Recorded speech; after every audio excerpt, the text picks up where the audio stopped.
Hello, everybody. Welcome to the Geo and Joey show on my last show from Texas.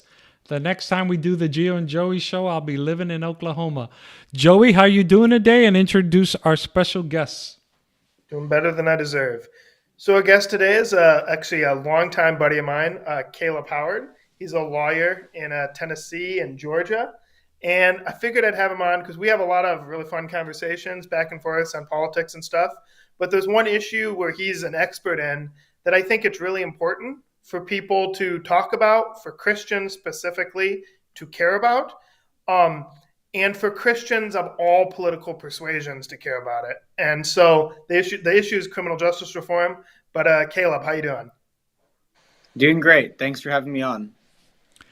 Caleb, well, it's nice to have an expert in a subject. A lot of times it's just Geo and Joey just talking smack, giving our informed opinions, unless I'm talking about the Bible. What made you get into this particular subject and be so passionate about it? Well, honestly, it was just a lot of fun.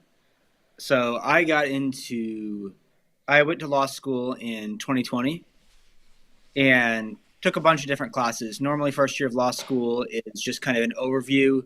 You have tort law, you have civil procedure, you have a lot of different kinds of law. But one of the classes that I think, most interested in was criminal law. And it's kind of interesting because you have all these boring, like, legal rules. And then you have one class of, like, these people woke up that morning and they thought they'd go rob a bank. And it's just like the stories you hear are just kind of crazy. Mm. So I think that's why I initially got into it. But going then I took a criminal procedure class in my second year of law school. Ended up taking the other two criminal procedure classes. We had 1 through 3 at my law school. And I think the more and more I went in through these classes, I was not happy with what I was seeing. I think that we've got a lot of constitutional issues that both sides of the aisle kind of ignore with those in criminal law. And then after that, I started working first at a public defender's office as an intern, and then second at our law school's criminal defense clinic, where we provided free representation to people in the community for low-level crimes as law students. So it's basically a program for clinical program for law students, and I think that gave me a bigger, in-depth view of the criminal justice system, which is kind of what got me passionate about it. I just saw there was a lot of stuff that I guess a lot of stuff that I had faith in. I was like, this, people are saying that it's like this. People are saying that it's biased. Are saying that it's not fair. And I just kind of, for my whole life, I guess I kind of thought they've, they're probably right. It's probably not that bad. And then I got into it, and it was, I think, worse than I expected. And so that just kind of made me passionate about wanting to see changes. You said something there in your answer about how neither side seems to want to do something about it or something to that effect. Why do you think that is? Is it more about scoring political points with the constituency, or is it just they're so wrapped up in their need for numbers that they tend to overlook things? Well, I think that, you know, I think I think we do see some movement on it, but I think that just supporting a population that most people don't really, I guess, that most people can't really identify with is just not the greatest politics for in a lot of people's minds. I mean, you talk about criminal justice and criminal justice reform, and a lot of people just think, "Oh, I'm not going to end up in that position." The people who do get themselves in that position, I think some people think that might be that's their last priority for who they care about. It's like once you get yourself into that position, okay, maybe you're not being treated the best, but you weren't perfect to end up there. I think that's kind of the thought Hmm. process for a lot of people. It's just kind of last priority for them when people are worried about the cost of necessities and people are worried about the stuff that's going to be directly relevant to them. I feel like people look at criminal justice and it's like something over there. Hmm. So I have a question to get your opinion on. So I feel like sometimes when we look at the issue, right, that it kind of becomes either you are, you want to enforce the law and you want to go after crime, you want, the city is safe or whatever, or you're kind of, a bleeding heart and you just want to be nice to everybody. But like, is there a good way in which people from both sides of the aisle can like see, like, can come together in balance, right? In other words, yes, you want to, have laws. We have laws for a reason, but at the same time, um, how can we balance that with kind of the mercy and then also not making sure we don't just railroad people for the sake of, cleaning up the cities or whatever?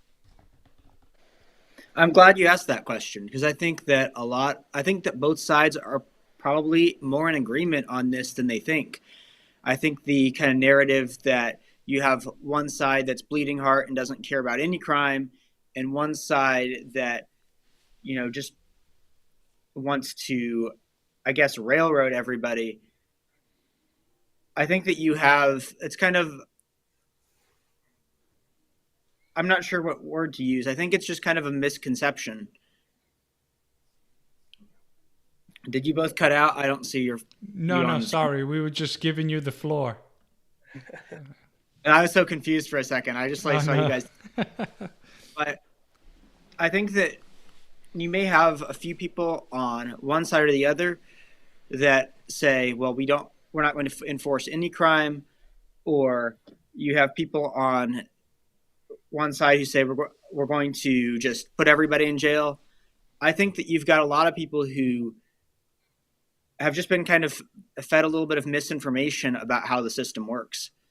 Whether that's intentional or not, I don't think I know. I don't think there's really any reason to speculate on that. But I think that a lot of people just aren't informed of the way that the system works.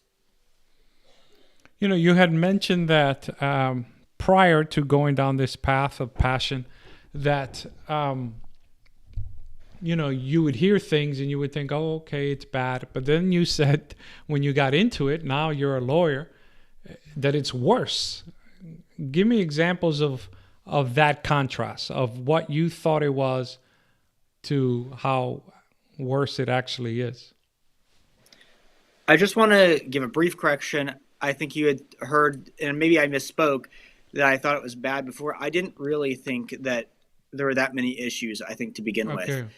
I didn't really see that much of a problem. I figured that, most people were exaggerating until I actually got into the field. Okay.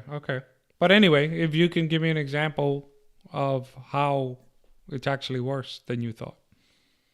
There's a lot of specific examples, but I think two of the biggest ones are the issue with bond and the issue with people. There's a lot of them, but I'll just start out with the issue with bond and the issue with people, I think, being pressured into guilty pleas. Mm.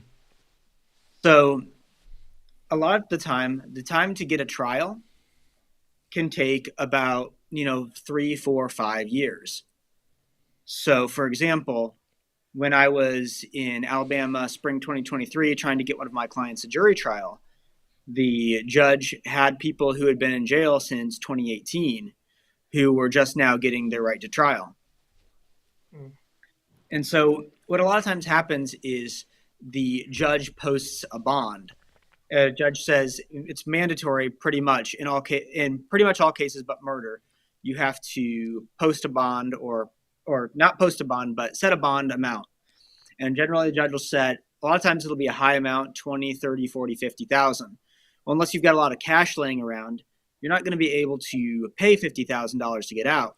So what they have are called bail bondsmen, and I might be preaching to the choir here. I don't know what all of your knowledge on the criminal justice system is. But they have people called bail bondsmen. I didn't know this, I guess, when I went to started out working in the criminal justice system. But bondsman will say, I'll put down $4,000. I'll put down all $50,000 if you pay me $4,000, but you are not going to get that $4,000 back. And so what kind of initially the bond system was, you put down this money, you get it back when you show up for trial. Now it's you pay this amount and then whether or not you show up for trial.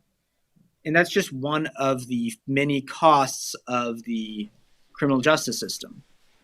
So you start out with having these high bond amounts.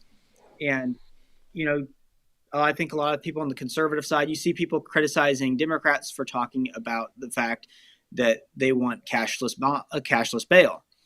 And whether or not you think that's the best solution, I think what it's kind of aimed toward is this idea that, some people are paying the bondsman, they have that money, they'll pay the bondsman $5,000, they get out, and they basically live a whole life.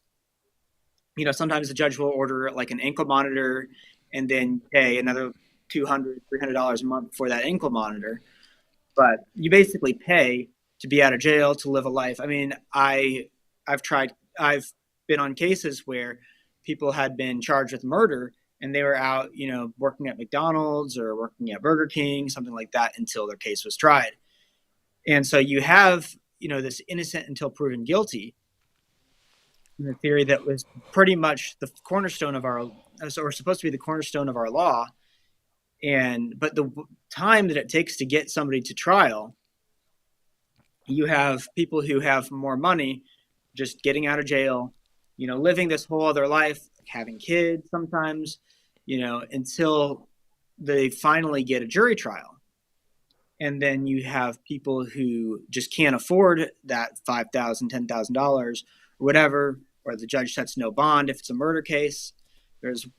I had a friend who had a client who basically they were convinced this person did it. They didn't really have that much evidence, I guess, or there's not really much of a strong case that person did it, but the judge was convinced that person did it, so they set no bond.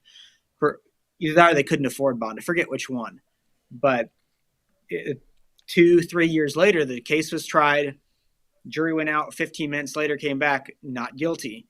And they just obviously this person was set free, no payment, no recompense for the 2 or 3 years they stayed in jail.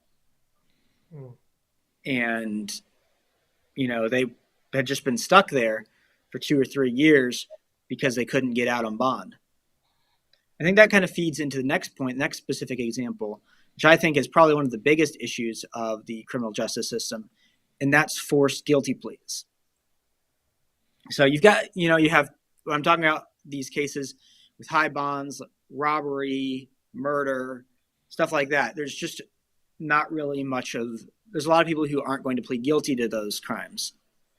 But now imagine you get charged with a crime that's punishable by 2 years in jail. Or especially misdemeanors. A lot of misdemeanors are what I call just unofficially, I call rubber stamp crimes. You've got things like disorderly conduct, public intoxication, trespassing, and a lot of those are probably punishable by a year, 6 months, 30 days, depending on where the jurisdiction. But those type of crimes are, you're going to have to wait 2, 3, 4, sometimes 5 years for a trial. So if you have, if you're faced with that option, you are being charged with something like disorderly conduct, something that you probably didn't do. I've seen people being charged with disorderly conduct for exercising what I would have considered free speech. I've seen people charged with trespassing just because they made a police officer mad. And if the district attorney decides to pursue those charges, you end up seeing somebody getting charged with something. And a lot of courts have what they call a diversion program. And what a diversion program will do is your first charge, you pay a certain amount of money. Sometimes they'll make you do a class. A lot of times it's just you pay a certain amount of money, don't get in trouble for 6 months, and the charges get dismissed. And so you'll see a record of charges being dismissed on your criminal record, but it's still not the same as being held not guilty for purposes of employment and stuff like that. Or worse, if the prosecutor just offers a plea deal, straight up plea deal, we won't give you any jail time if you plead guilty. Well, you're now being faced with potential of 30 days, maybe 6 months in jail if you want to, and if you want to gamble a jury trial in 2, 3, 4, 5 years. In the meantime, there's restrictions on your travel when you're on bond. You're supposed to let the court know when you're out of state. So you have all these restrictions on your behavior. You get caught doing something else, you might get in even worse trouble. And in ahead of you is this carrot of, I'll take the misdemeanor and get no time in jail. And even on cases where the person, the guilty plea is offered on bigger cases, maybe they offer you 3 years, 5 years on something that could be potentially life in prison. I've seen 3 to 5 years offered on a murder case before. And if you gamble and go to trial, a lot of times the judge will punish you for going your jury trial by sentencing you to the maximum possible sentence. For example, there was a guy who I know who basically this guy who I know who got charged with a DUI. He went to trial on the DUI, didn't think there was enough evidence to convict him of DUI. And basically he got a not guilty verdict, but the judge was still convinced that he'd done it. And so the jury trial, he had been charged with both DUI and running a stop sign. And the judge, running a stop sign, carried a penalty of 1 year in jail. So when he was acquitted of the DUI but found guilty of violating the stop sign, the judge sentenced him to a year for stop sign violation. No, that's bogus. So you basically have this pressure not to plead guilty in pretty much all circumstances instead of going to a jury trial. So my question on that, so for someone who's innocent, and you explained this, but kind of honing in on that. So for someone who's innocent, who they're given this plea deal, what generally are the reasons why an innocent person would take, would this be generally because people who don't have access to the best defense, the money? Is it a money issue, or what generally pressures an innocent person to take a guilty plea deal? Well, one, it can be a money issue. You have defending a case. Sometimes it will cost $5,000-$10,000. Criminal defense lawyers aren't cheap, and public defenders. There's the option if you don't have that much money to hire a public defender, or but use the public defender's office, which is basically state provided representation. But a lot of times the public defender's offices are overworked, and they're going to prioritize the bigger cases, people who might end up in jail for 2, 5, 10 years, rather than somebody who might get 6 months. But I think the bigger thing is just not wanting to gamble with a jail sentence. If you've got the potential of, even if you've got a 10% chance of going to jail, but you might get a year in jail, there's just a lot of people who aren't going to risk that. You have, I'd consider myself a pretty risk-averse person. And I think I would feel that pressure to plead guilty to something and get out of jail, even knowing what I do about the law, rather than going to trial, maybe risking a 10, 20% chance I get convicted, and then spend a year of my life in jail.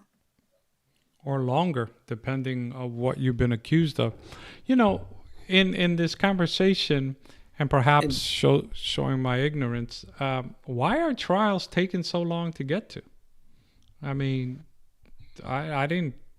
We're talking years here in some cases? Yeah, for the most part, 2, 3, 4, 5 years. I think that it's a combination of just understaffing in the courts. People have gotten kind of addicted to, for maybe that's not the best word, but kind of addicted. Courts have gotten addicted to the jury trial, to the settlements and guilty pleas. Things just aren't tried that much anymore. And there's so many accusations being brought. I think back in the earlier days of the U.S., people would try a lot more cases, but there'd be a lot fewer people charged, a lot more cases tried, and it'd really be, big cases that were getting tried. and small stuff just got worked out. But now you have a lot more smaller cases that get prosecuted, disorderly conduct, stuff like that. I think first of all, and second of all, people just they don't hire as many judges and as many court staff simply because they expect a lot of people to plead guilty. I think it's 97, 98% of cases get resolved by a guilty plea. Mercy. And most of the trials you do see are people who are facing life or close to it, who are just wanting to roll the dice because you have people. Because I mean, nobody's going to offer them a plea. The best they might get offered is life instead of the death penalty, or 60 years possibility of parole instead of life. So people are willing to roll the dice in that situation. But I think you also, when you have people pleading guilty, there was originally, I think, some good reason for why the guilty pleas were invented. You get somebody caught you on tape doing it. Why waste the government's money to try the case? I think it came from good intentions, but a lot of times now it just becomes almost like something they kind of beat you over the head with. I don't know. Personally, if I'm innocent, I think I'm rolling that dice. But obviously, you give me something to think about, because if 90% are basically just taking a plea deal to avoid it. But I don't know what that says morally speaking, right? If you're innocent, in that case, that's where my faith would come in. I'd have to trust the Lord. If I'm truly innocent, now if I'm guilty, obviously, I'll try to plea down. But if I'm 100% innocent, I don't think spiritually wise or Christian wise, I can accept anything short of, jury.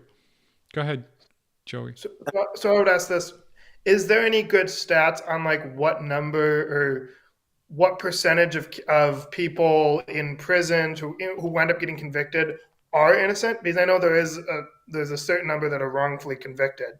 So like that would probably pay into somebody's consideration when they're thinking about, well, am I going to take this plea deal or not? But is it a high percentage?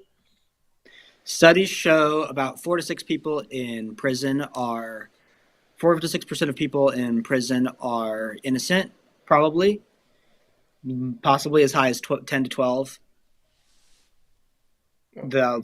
And that's heavily weighted towards minorities. Black people, I think, specifically make up about 54% of exonerations. They're more likely to be wrongfully convicted. Black people make up less of the population, but the majority of exonerations. But you have, I think, it's kind of hard to tell because a lot of people, because there's a kind of a separation between jail and prison. Prison is basically people who get sentenced to longer than a year, depends on the state, sometimes 2 or 3 years, they go to prison. If not, they remain in the county jail. If your sentence is 30 days, 60 days, probably up to about a year or two, you remain in the county jail, which county jail conditions are, far worse than prison in terms of just, prison kind of becomes a place where people can live, where county jail is just, people don't get time to go outside. It's, it's very difficult. I mean, I think it's probably difficult to be in either. In either county one. jail is, I think that if I can add one more thing, I think that a lot of people, liberals talk about nonviolent criminals and nonviolent crime and how those people are being mostly being wrongfully incarcerated.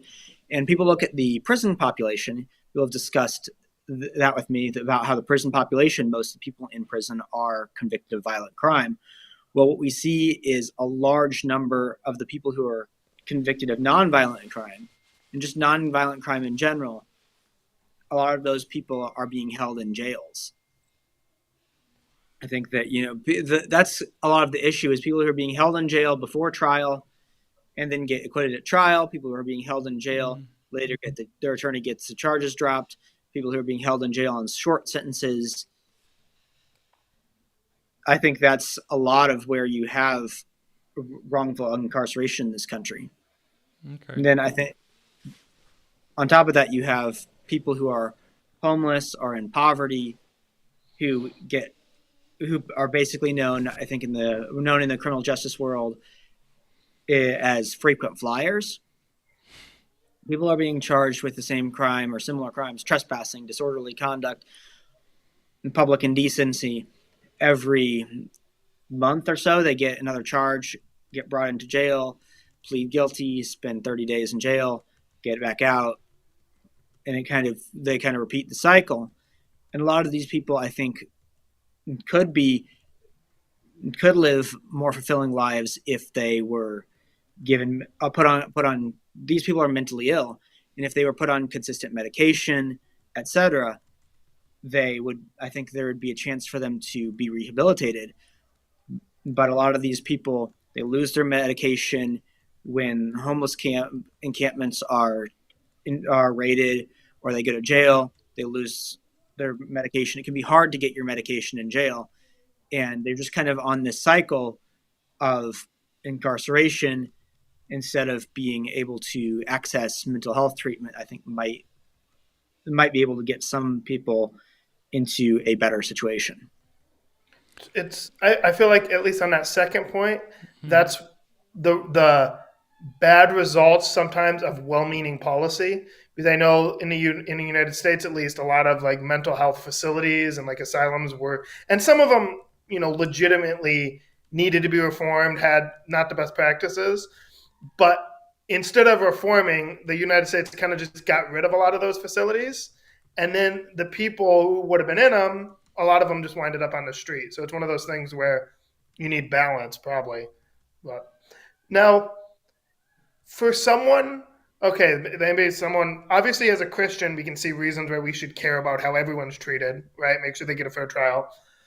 But what would be the case for someone who's kind of just living their normal life, right? They don't like thinking about criminal justice. Why should they, maybe they're middle class, upper middle class, why should they care? What would be the appeal for why this issue and like having a fair criminal justice system affects everybody, would you say? I think that's why this issue doesn't get talked about more. It's the criminal justice system is just very skewed towards unfair treatment toward poor people and minorities. I think that, just to maybe bring something slightly like a little bit political into it, but for example, Donald Trump's getting charged with 34 felonies.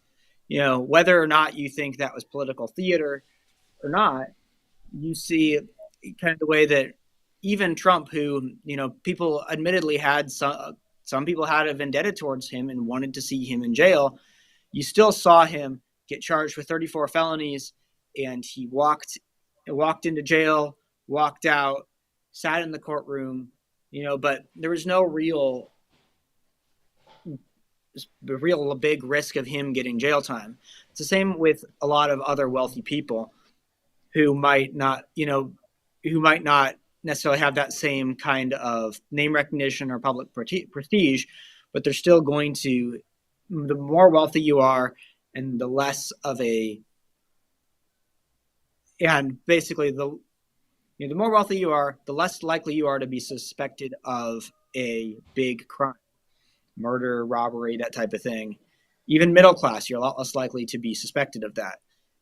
And so the wealthier you are, the more of a nice neighborhood you live in, etc., the less likely you are to be, I guess, suspected. To be suspected, to get involved in the criminal justice system. I think some of the biggest risks are for people who live in poor or high crime communities, and it's just a matter of getting the wrong guy. Whereas a low crime community, it's just less likely that those people are going to be suspected.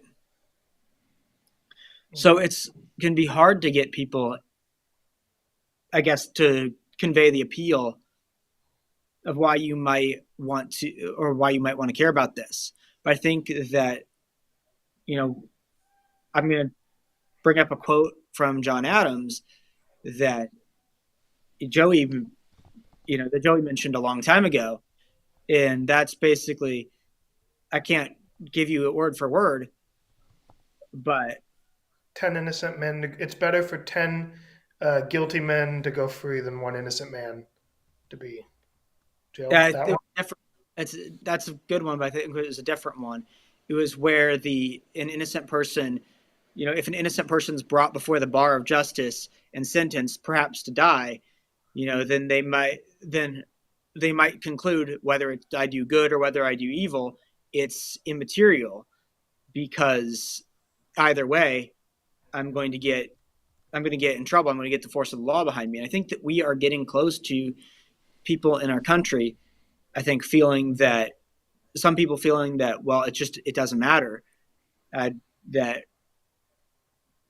I'm going to be profiled, I'm going to be, stereotyped. I think we're also seeing this in the last couple of weeks too, with the way the deportation effort has been carried out under Trump. There's been a large number of legal immigrants being stopped, and just because they speak Spanish or they look Mexican or they look Hispanic of some sort, or they look a certain way, I think that people are just getting, people get profiled, people get stopped, and it just makes people feel less secure in our country. I don't think that as Americans we should want anybody in our country, any of our citizens, to feel less secure in the way they live their lives. And I think that people have felt real fear, and even if you think that maybe people are overreacting, that fear is misplaced. You think that maybe those people, you think about the George Floyd case. I just think of 2020, where we had all these cases coming up: the Ahmaud Arbery case, the George Floyd case, the Breonna Taylor case. And we could discuss all of them in depth, whether we think the court got them right or wrong. But I think either way, how much does that matter? In the sense that you had people who felt like they might be the next person to be wrongfully arrested or wrongfully assaulted by the police, by another citizen, and it just put people in fear. In a sinful world, how do you protect against that? I think that you want to see, I think that a lot of times as Christians, we have this worldview that our country, and especially as Seventh-day Adventists, I don't know, Gio, if you're a Seventh-day Adventist or not. No, I'm personally Seventh-day Adventist, but I think that we have this kind of view that things are going to get bad. Bad things are going to happen eventually. So, it's a sinful world. There's a lot of bad stuff going on. So why bother stopping the bad stuff? Well, that wasn't my question, in the sense that, because I don't take that attitude. Why, I'm trying to save as many people as possible before the ship sinks. But I'm saying, how do you practically do that when you're fighting? Like, what are some practical solutions to help mitigate that? Because look, I grew up poor in the South Bronx. I know all about profile. I've seen police profile people, and I've been profiled myself when I was, a teenager in the South Bronx. But now I'm a quote unquote outstanding citizen living in an affluent neighborhood, married to a Caucasian internal medicine doctor. My kids, I haven't been profiled since living in the Bronx. My skin tone hasn't changed. So that's the thing. Like, how do we fight that? Because that's a reality for people living in the South Bronx. I think the way we need to start is by trying to develop unity and bipartisanship. I think that, you know, and that's a lot easier said than done. I think a lot of times these days we have people who really disagree on virtually everything. But I think that there's things that people can agree on. I think that that we're all a lot more similar than we think. I think that we have media, we have politicians. You know, I don't think that there's anybody who isn't out for. I guess I don't think there's anybody who doesn't have their own agenda or they don't have their own tilt to things. And I think that a lot of times people do profit from creating this division, creating this divide. I think that you see it with left-wing commentators. I think you see it with right-wing commentators. You have, whether or not it's their intention, you have people who have this kind of advantage of, oh my gosh, look at what the left's doing, or look at what the right's doing. Can you believe what you point to a person? And particularly, it works best when you point to one or two extremists who don't even really have that much political power, and you say, look at this. This is what all of them want. This is what all of them want to do. And it gets really easy for us to have an us versus them mentality. This is what all of them are going to do. This is what all of the, we've got to stop it. And I think that what we can do is we can start, we need to just start raising awareness and bringing and fostering empathy, that maybe it's not me who's getting profiled. Maybe it's not me who is getting arrested. Maybe I don't have that much risk of getting wrongfully arrested, but there are people who do, and we're all in it together. We're all citizens of the same country, and we can work together on this. And I think that if we start developing solutions, as I mentioned earlier, you have the cashless bail, you have things like, I mentioned cashless bail. I think I mentioned something else where a lot of the parties, like conservatives, will look at liberals. They have cashless bail. They want cashless bail. They want people out on the streets, and they want all these criminals out on the streets. I think we need to give liberals the opportunity to respond and say, look, that's not what we want. We don't want people out on the streets committing crime. We want there to be an equal opportunity. There's people wait 3, 4, 5 years for trial. We don't want some people to be sitting in jail and some people not to be, just simply because of whether the money that we have. I think that there's an opportunity for, I think conservatives are worried that liberals have this, they want a lot of criminals out on the streets. And, sure, you probably have people who, you have people who think that if we just stopped convicting people of crimes, if we were easier on crime, we would have less problems. But I don't think that that's a lot of liberals. I think that people do acknowledge that there's a lot of crime that goes on in our country, but there's just not necessarily.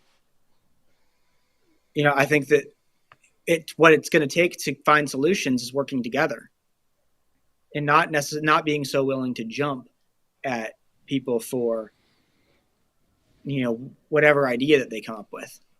No, look, yeah, in this world, right, that we live in, and especially with what you hear in the media, which you rightly pointed out, there seem division cells, right, the us versus them cells.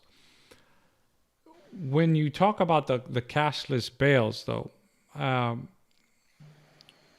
don't know how much of this is true, but you hear it in the media that, this guy's has a rap sheet longer than Donald Trump's 34 felony charges.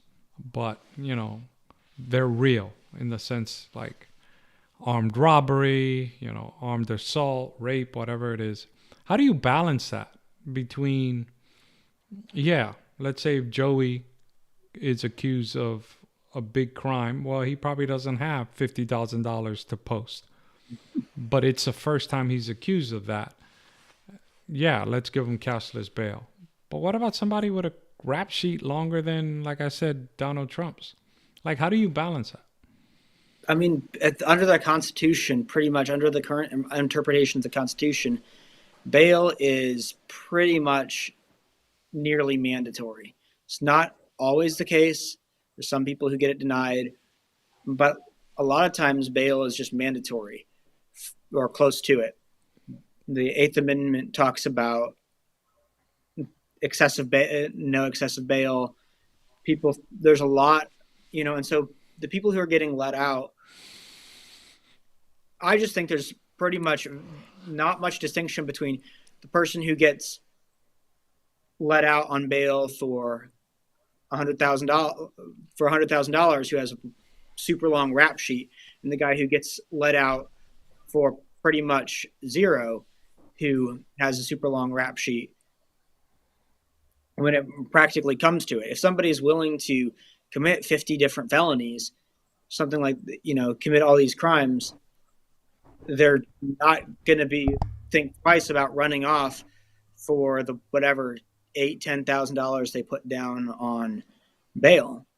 I think the solution and I'm not saying necessarily that cashless bail is the solution. I'm just simply saying that people aren't just coming up with this for no reason because we're just going to let everybody out. I think we're seeing people trying to come up with solutions. And personally, I think a big solution would be getting people to trial faster, being able, instead of keeping people in jail for several years or keeping people waiting for trial for several years. Yeah, I agree with that. I mean, I was surprised. Like I said, I'm not a lawyer. I'm not in the criminal justice. I was surprised that you said trials can take several years. That's nuts. Because in all the TV shows, people are entitled to a speedy trial, and now you're talking about years. Sheesh. Well, interestingly, those TV shows are set in California, which is one of the few states that actually has a speedy trial law. And what basically, if you in California say, I want to assert my right to a speedy trial, they have 60 days to try you. But, a lot of the other states may have, I think Alabama, for example, where I went to law school, the limit was 8 years. I think it was like 8 years or so. 8 years or so, they're violating your right to a speedy trial, the Alabama Supreme Court said. But much shorter than that, and anything goes. So I wanted to pull on a thread based on something you said before about how getting people to first of all, to empathize with others, but then also I think, and just maybe to get your thoughts on this, but poverty, a lot of times, like obviously, like you said, minorities are overrepresented in those that are mistried, right, or wrongfully convicted or whatnot. But I feel like when we look at the populations that these things are generally happening, that's generally urban crime. There's more people, more interactions with law enforcement. But something interesting that I've looked at is when you actually look at certain rural communities, right, kind of, Appalachia, certain parts of the Midwest, I'm thinking of, our current Vice President J.D. Vance's memoir, Hillbilly Elegy, where, there's less people, but if you actually look at the problems, right now it's majority white in those situations, if you look at the problems, the communities are very similar between the inner city and kind of these poor rural areas. And I feel like, I'd like to get your thoughts on this, but I wonder if because obviously because of our racial history, which is legitimately problematic, right? Race has played an outsized role.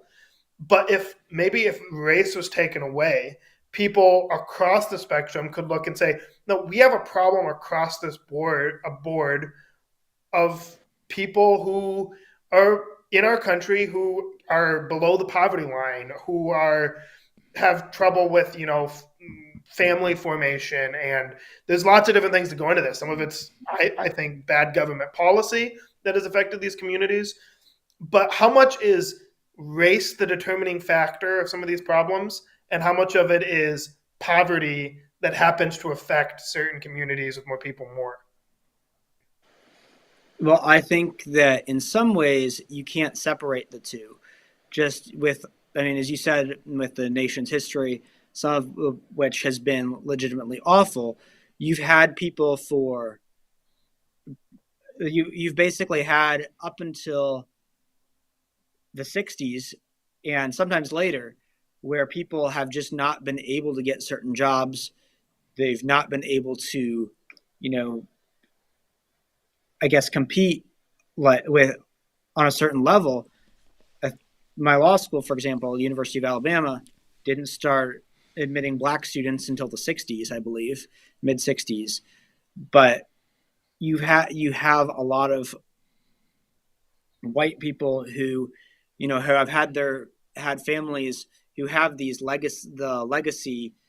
Either they have legacy admissions at University of Alabama, they have legacy admissions at the schools where their families have gone there for 100 years or more, whereas you have people whose grandparents were alive when they weren't able to go to school with where black and white people weren't able to go to school together. So I think that you have, that poverty does connect with race to an extent. You just have people who have not had that ability for so long to build wealth. I think you have also, as you talk about hillbilly elegy, and honestly, I have not read the full book, Hillbilly Elegy. I do have some complaints with it. I think that J.D. Vance is a little bit critical of, of some people, I think the people's desire to get out of poverty. I think there's a lot of hopelessness involved, and I do know he does mention that. But I think there's, I think that there are definitely some similarities. I think there's a lot of differences as well. I think a lot of the rural poverty often comes to people who are living in areas that were once had strong industry, and now the industry has kind of decayed, and people are there. People still live there. It's where they've lived forever. It's hard to move away from your family, your connections, all of that. And I think, you have a little bit fewer issues with profiling in those type of communities, just simply because you have fewer issues with profiling in those communities. You have a lot of people who are hoping that industry comes back to those communities. They're hoping that it gets revitalized. And you have you have a lot of hopelessness and just kind of anger in those communities. And I think that in contrast, you have urban communities who live in the middle of opportunity, but it just seems so far. It seems really inaccessible because, well, you need these prerequisites. You need a college degree. You need connections, and people don't know. People don't know people who have made it. A lot of people don't know. They live in the midst of these, like close by to what could be potential opportunity, but it just still seems unattainable. So I think that you have the similarity of people who have opportunity that seems unattainable to them. But I think that you have, in both cases, a different way to give people a leg up. Yeah, so like I said, I definitely don't think it's a direct parallel, but I just think getting people to look beyond race, like on both sides, getting people to look beyond race and recognize that regardless, there's going to be struggling communities of every race, and we should want Appalachia to thrive, and we should want Chicago and Detroit to thrive, right? Because at the end of the day, as Americans, right, when our country is all doing better, right, our nation is doing better. I I guess. will get Sorry. just briefly. I'll get 100% on board with wanting everyone in our country to thrive. I think it's just completely wrong for people who say these people should not get to thrive, or these people especially. And I think that this has been something that's been on the left recently. And I really completely, as somebody who identifies more on the left, I completely think that it's 100% evil people who say, well, these people didn't vote for our side, therefore they deserve what's coming to them. I think that that's completely, I think it's completely wrong. But I think that there is a racial factor involved in some people who have had, and I think that ignoring that racial factor can ignore potential solutions. Let me ask you in the few minutes we have remaining.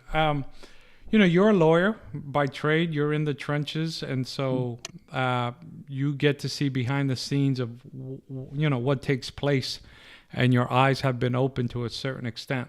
The person like myself, who's not a lawyer, Joey, the listener, how can they get involved to try to help, from our end, make these reforms where it's truly balanced, non-racial, and try to make it a better situation for everybody involved? I think it, first and foremost, it's just a matter of getting informed. I think that comes through listening to people with more perspective, listen to just various perspectives. I think, getting more informed is kind of the thing that matters the most, because then you're able to see where you individually could make a difference.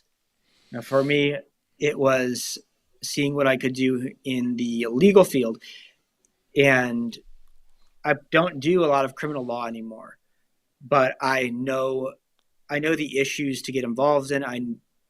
I continue to speak out on them, and I think that it can be hard to just directly go in and affect criminal justice reform. But I think that one of the things people, I guess, discuss is that, whether culture follows law or law follows culture. I think it's a bit of both. I think that by making the culture such that it's unacceptable to, where we're not okay with people who are innocent, or people getting overcharged with crimes. Just brief, anecdote, or I guess not anecdote, but in Tennessee, the law for burglary is just going into a place where you shouldn't be with the intent to commit a crime. So you can theoretically get charged with burglary, and I say theoretically, I've witnessed it done many times, for stealing from Walmart.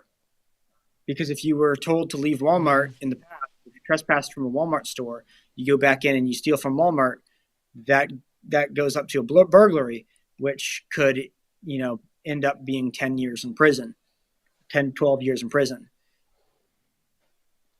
So I think we have, I could get more into this if we had more time, but I think that there's people who are charged with too much for a crime that they commit. I think that our prisons, again, and we can get more into this, but I think that our prisons don't do enough to rehabilitate people. A lot of times people are just kind of thrown into prison with this, one goal is their needs aren't provided for, to the extent that their goal basically just is to survive, to go in there, to come out, to survive. And it's hard for them to focus. The way that our prisons run, it's very hard for people to focus on self-betterment, because they're constantly in fear for their safety. So people come out, and it ends up, there's certain countries that have 10, 20%. You come out within 10, 20% chance you go back in within 5 years. US, sometimes it's high as 50 to 70% of people come out of prison go back in 5 years. We see it done in other places where people are not going back so frequently. And I think what it ends up being is just changing the cultural narrative around this. Not every that you know tough on crime and stopping crime necessarily means throwing the book at everybody. I think that we need to focus on us as a society more on rehabilitation, more on the fact that everybody charged with a crime isn't irredeemable, and that not everybody, there's, we see poor communities, whether it's, people looking at inner city communities or people looking at rural communities. I think you have people in general who look at these communities and say there's not much that can be done for them, when I think that there is plenty that can be done. And I think that changing the narrative of the culture around crime and the fact that some people can move on. I'm not talking about stuff like murdering somebody. I'm not talking about child molestation. I'm not talking about stuff like that. I'm talking about smaller level crimes, even burglary, robbery, stuff like that. I think that people can be rehabilitated from these. And I think changing the cultural narrative will end up changing the law. You're going to have to, when people change their ideas on what crime, on whether people can be rehabilitated, on whether or not we need to look closer at the innocence of people who are being charged with crimes, politicians will be forced to start changing their views to keep up with that. Okay, Jody, Joey. I called you My Jody. final- Mercy. My final question. So we're all Christians here. A lot of our audience are Christians. Gio's, pastor.